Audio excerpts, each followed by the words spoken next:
Experience the pain. Experience the rejection. Experience the hard times. That's how you grow.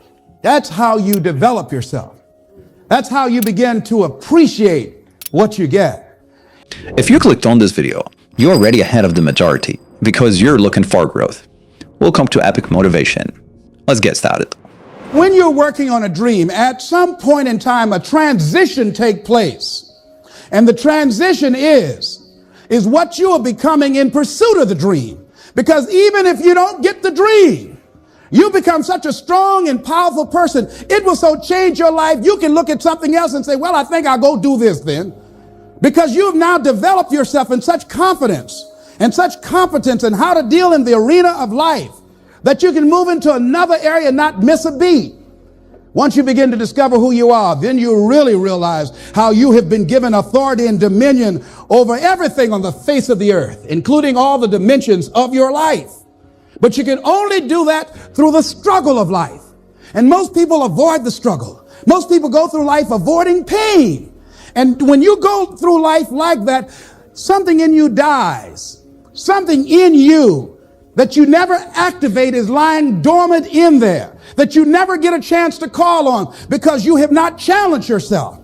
Somebody said the land of familiarity belongs to the dead. That most people like to feel like they're a king in the area of their comfort zone. They only want to do those things that they know how to do well. Osborne said, unless you attempt to do something beyond that which you've already mastered, you will never grow.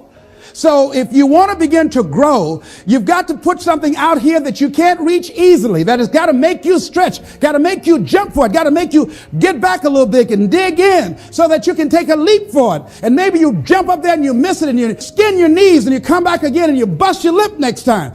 But you keep on, and through that process, you learn how to leap higher. You start challenging yourself to dig deeper, and then you discover some things about you that you don't know right now, some talents that you have in you that you didn't know that you can do. I started out just talking to kids, and now I'm speaking at corporations. Now I'm traveling. I didn't know I can do this, but had I not given myself a chance, and I'm saying to you, give yourself a chance. Here's something else. If you want to begin to make your stuff happen for you, I think that it's very important that you start trusting yourself. Listen to yourself. Listen to that still small voice within you. Don't try and make everything logical. There's some things about life that defies logic, that you just can't explain how the outcome is going to be. I think that's why Paul said you've got to learn how to walk by faith and not by sight. That once you begin to trust yourself and your ideas and your instincts, life takes on a whole new meaning, because now I want you to do that feeling that you are led.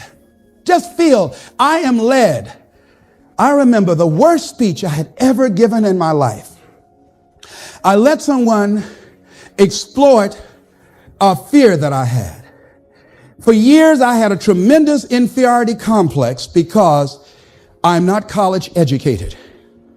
And this person knew this. And she said, let me write this speech for you. You're going to speak at Ohio State University. Those people are very educated there.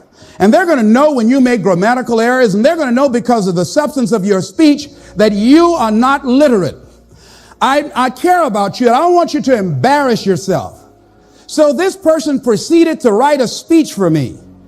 I had a speech in my mind, but this person was stronger than I was negatively than I was positive about my own thoughts. And I gave my power away. With my permission, I allowed this person to guide me to do something that I really didn't want to do. But I didn't feel enough inner strength and conviction about my skills as a speaker and the message that I had to bring to stick by my guns. And I got up there at the Ohio Union, and I read this straight speech and did not move and did not take my eyes off the page because I'm not accustomed to reading. And after I finished, some people gave me a standing ovation because I read it extremely well, and I was very tense and I was very nervous. But Boo was with me, and we've been together since second grade. And I didn't want to go on the side of the room where he was. I saw the look in his eyes. And another friend of mine by the name of Mike Williams, and I knew what they were going to say. And they had the look on their face like, what happened to you? Ladies and gentlemen, don't give your power away. You don't need anybody to approve your dream. It was given to you. If they can't see it, it's because it wasn't given to them. It was given to you. Hold it, nourish it, cultivate it, work on it. It's yours. It's your baby. Work on it until it comes into fruition. I gave away my power and I said, I'm not going to do that no more. Here's something else for those who make it today. Do what you know is right. Treat people like you want to be treated. Don't try and take any shortcuts. Don't try and cheat. Pay your dues up front. I believe, ladies and gentlemen, what goes around comes around. You can pay now or you will pay double later. So do the right thing. There might be a tendency sometimes, because of the negative part of our consciousness and our own programming, for us to want to say, well, I'll just do it this time. It won't matter. Won't nobody know. Ladies and gentlemen, everything matters. And you know you're somebody. You know. I'd rather lose out on my dream doing the right thing than to cheat trying to make a shortcut to get to my goal. I want to be able to look myself in the mirror. And that's what you want to do. There's no saying, judge a man not by what he does, but by that he doesn't have to do. And to judge the true quality of a man is what do you do when nobody's looking. See, there's some good out there for you in the universe that has your name on it. And nobody can get your good. It has your name on it. So when you know that whatever you're seeking, it's also seeking you. You don't worry. You don't run scared. You don't think somebody's going to take it from you. You listen to your inner voice and you always take the high road. There will be the tendency, the natural inclination to take the low road. You must resist that. Here's something else I encourage you to do if you want to make it today. Keep your agreements. Keep your agreements that you make and establish a network of people who will also do that. Establish a network of people in your life that you can count on, that will be there for you when you need them, and you be there for them. And test them sometimes. Find out how many flaky people you've got in your life. Ask them to meet you someplace and say, this is very important for me. Will you be there for me? I need you. And whoever shows up, write their name down. Those that don't show up, draw a line through their name. And when they call you, make sure you're not available for them. Are you busy? No. I just choose not to deal with you in this way. Get all the flaky people out of your life. I asked a friend of mine today about a mutual friend. I said, have you talked to him? She said, no. I said, why? He's so negative. I had to cut him out of my life. I couldn't risk having him in my life. In my office, I have a lot of fruit.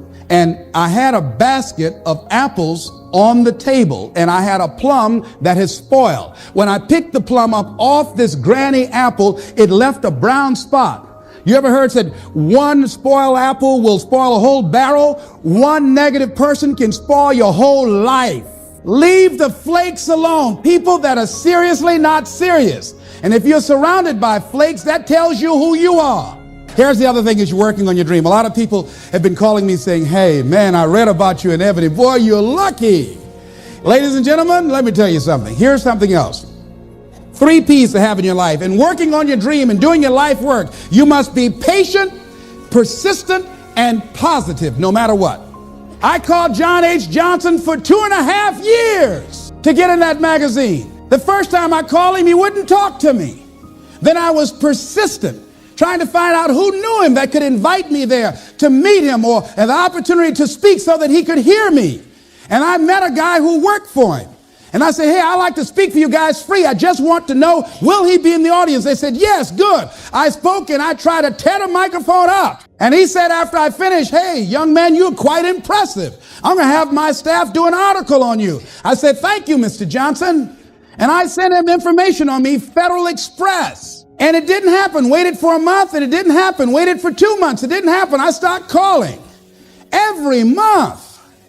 Hello, how are you, man? Speak to Mr. Johnson. I'm sorry, he's not available. Tell him Les Brown calling. I just want to say thank you very much for the article when he puts it in. I kept on doing it, kept on calling, sending new articles, sending new information on me, kept on upgrading the information on me, sending him thank you letters. Thank you, Mr. Johnson. I was always positive. I could have gotten negative saying, where did you lie to me? Why you don't tell me you were going to put me in the magazine and you didn't do it?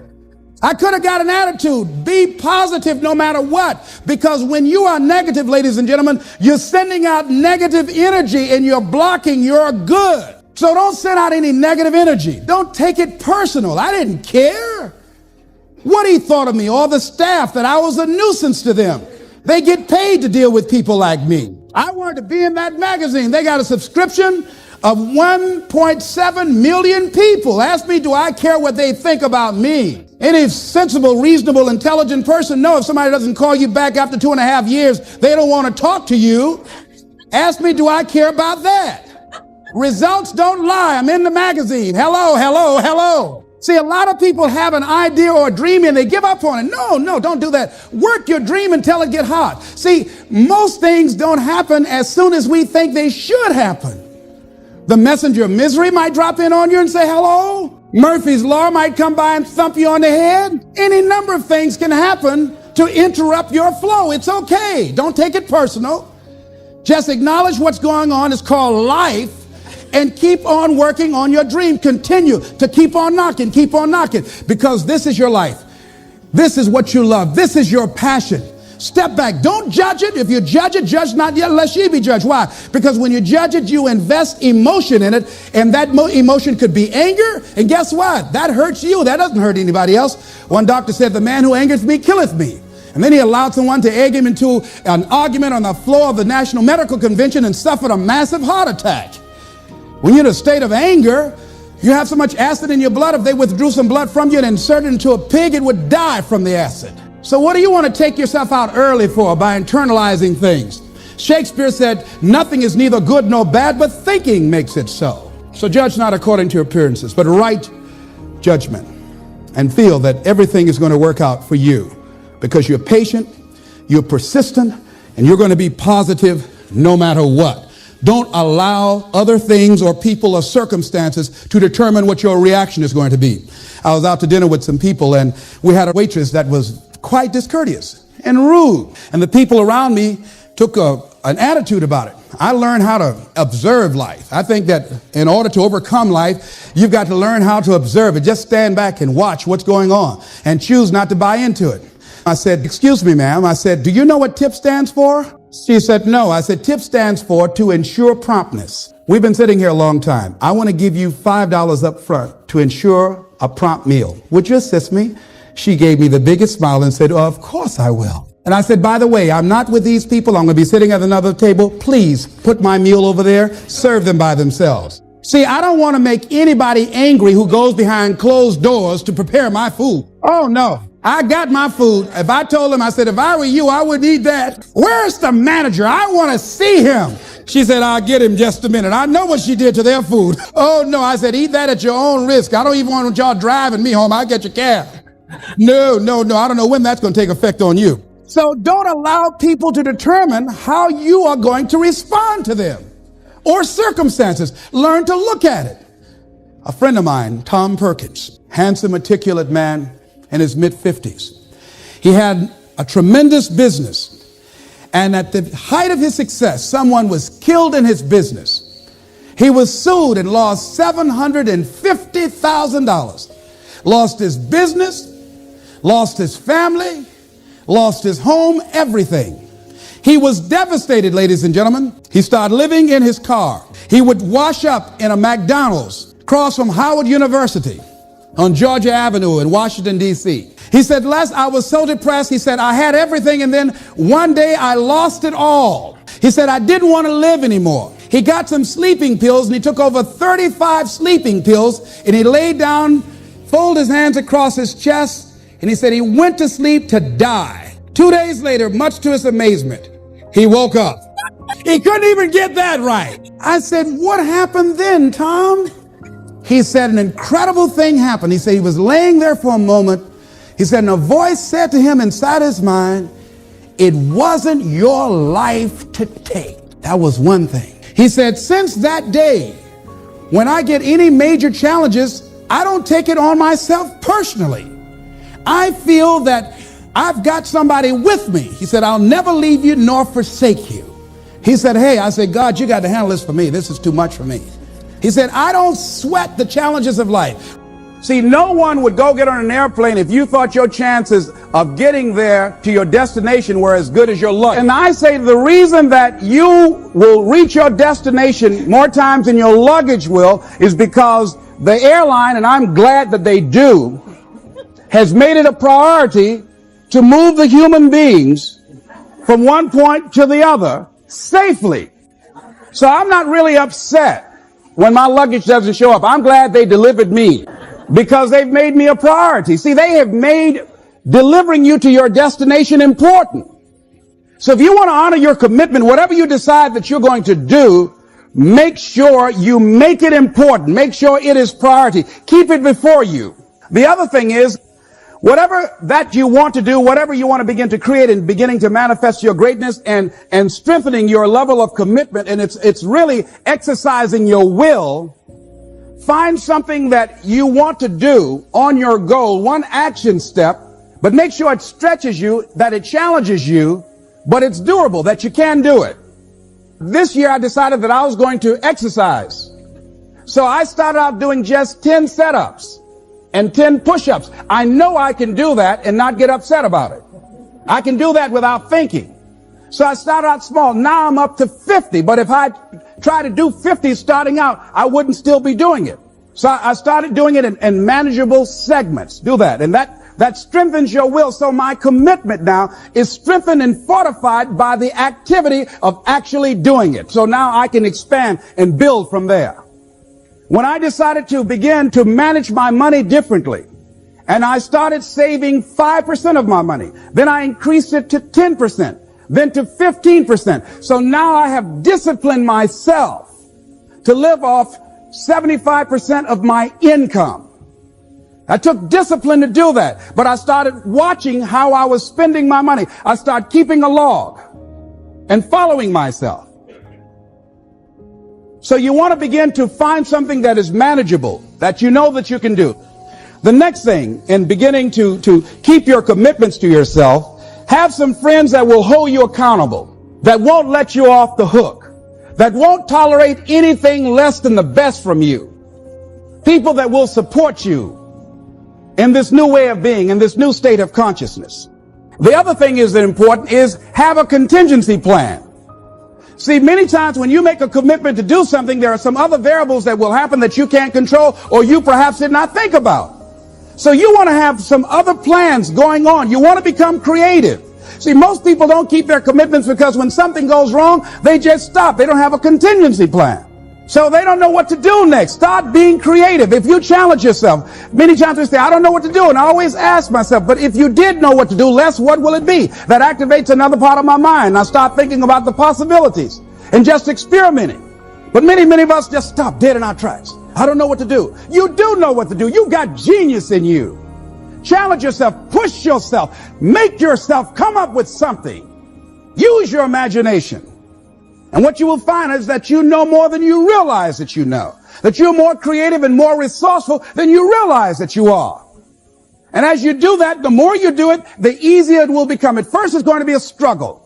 And after you get into a certain level of consciousness, you will ask yourself, how is it that I didn't see this before? At the level that I'm managing my business now, they say consciousness is what we are. I literally look at myself and say, how is it that I didn't do this before? Why is it that I couldn't see this before? And the reason that I didn't see it before, because I didn't challenge myself. I didn't put myself out here. See, the reason that most of us go through life never discovering our true greatness, literally walking, breathing corpses, the uncommitted life isn't worth living. Why? Because it doesn't produce anything. See, you only make things happen. Your life only counts. You only make a difference when you are committed.